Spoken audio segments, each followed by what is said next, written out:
Namaskar, Jai Shri Krishna. Propounding Text 4, Text 5 and Text 6 of Chapter 2, Divinity and Divine Service of First Canto Creation of Srimad Bhagavatam.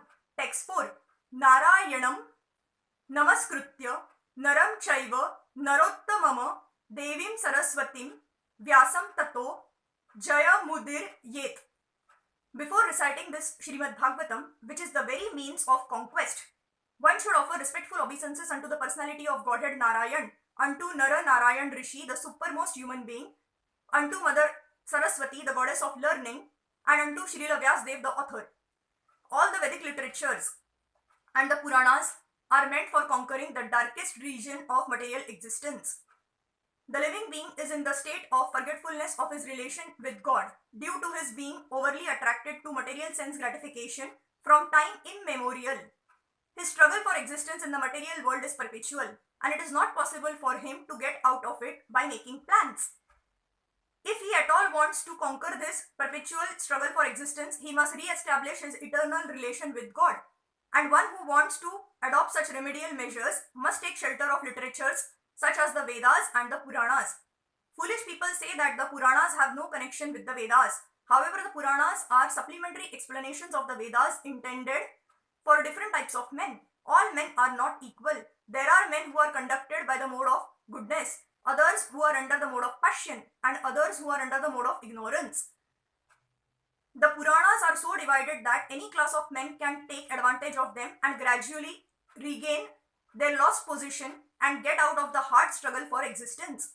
Srila Suta Goswami shows the way of chanting the Puranas. This may be followed by persons who aspire to be preachers of the Vedic literatures and the Puranas. Srimad Bhagavatam is the spotless Puran, and it is especially meant for them who desire to get out of the material entanglement permanently. Text 5. Moon yaha sadhu prushto aham bhavada bhirloka mangalam yata krutaha krishna sama prashno ye natma suprasiddhati. O sages, I have been justly questioned by you. Your questions are worthy because they relate to Lord Krishna and so are of relevance to the world's welfare. Only questions of this sort are capable of completely satisfying the self. Since it has been stated herein before that in the Bhagavatam the absolute truth is to be known, the questions of the sages of Naimisharanya are just and proper because they pertain to Krishna, who is the Supreme Personality of Godhead, the Absolute Truth. In Bhagavad Gita 15.15, the Personality of Godhead says that in all the Vedas there is nothing but the urge for searching after him, Lord Krishna. Thus the questions that pertain to Krishna are the sum and substance of all the Vedic inquiries. The whole world is full of questions and answers. The birds, beasts and men are all busy in the matter of perpetual questions and answers. In the morning, the birds in the nest become busy with questions and answers, and in the evening also the same birds come back and again become busy with questions and answers. The human being, unless he is fast asleep at night, is busy with questions and answers. The businessmen in the market are busy with questions and answers, and so also the lawyers in the court and the students in the schools and colleges. The legislators in the parliament are also busy with questions and answers, and the politicians and the press representatives are all busy with questions and answers. Although they go on making such questions and answers for their whole lives, they are not at all satisfied. Satisfaction of the soul can only be obtained by questions and answers on the subject of Krishna. Krishna is our most intimate master, friend, father or son, and object of conjugal love. Forgetting Krishna, we have created so many objects of questions and answers, but none of them are able to give us complete satisfaction. All things but Krishna give temporary satisfaction only. So if we are to have complete satisfaction, we must take to the questions and answers about Krishna. We cannot live for a moment without being questioned or without giving answers. Because the Srimad Bhagavatam deals with questions and answers that are related to Krishna, we can derive the highest satisfaction only by reading and hearing this transcendental literature. One should learn the Srimad Bhagavatam and make an all-around solution to all problems pertaining to social, political or religious matters. Srimad Bhagavatam and Krishna are the sum total of all things. Text 6. Savai Pumsam Paro dharmo yato bhaktir dhokshaje ahaitukya pratihata yayatma suprasiddhati. The supreme occupation dharma for all humanity is that by which men can attain to loving devotional service unto the Transcendental Lord. Such devotional service must be unmotivated and uninterrupted to completely satisfy the self. In this statement, Shri Suta Goswami answers the first question of the sages of Naimisharanya. The sages ask him to summarize the whole range of revealed scriptures and present the most essential part so that fallen people or the people in general might easily take it up. The Vedas prescribe two different types of occupations for the human being.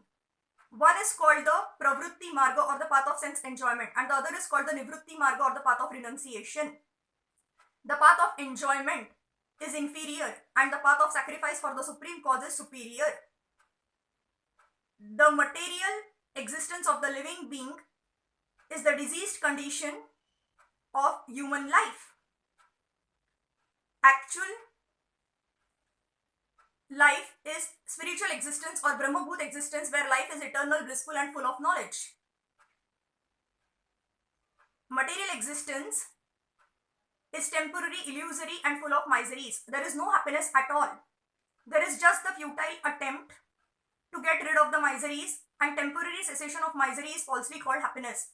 Therefore, the path of progressive material enjoyment, which is temporary, miserable and illusory, is inferior.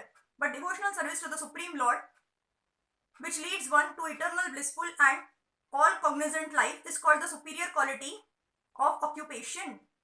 This is sometimes polluted when mixed with the inferior quality. For example, adoption of devotional service for material gain is certainly an obstruction to the progressive path of renunciation. Renunciation or abnegation for ultimate good is certainly a better occupation than enjoyment in the diseased condition of life. Such enjoyment only aggravates the symptoms of disease and increases its duration. Therefore, devotional service to the Lord must be pure in quality, that is, without the least desire for material enjoyment.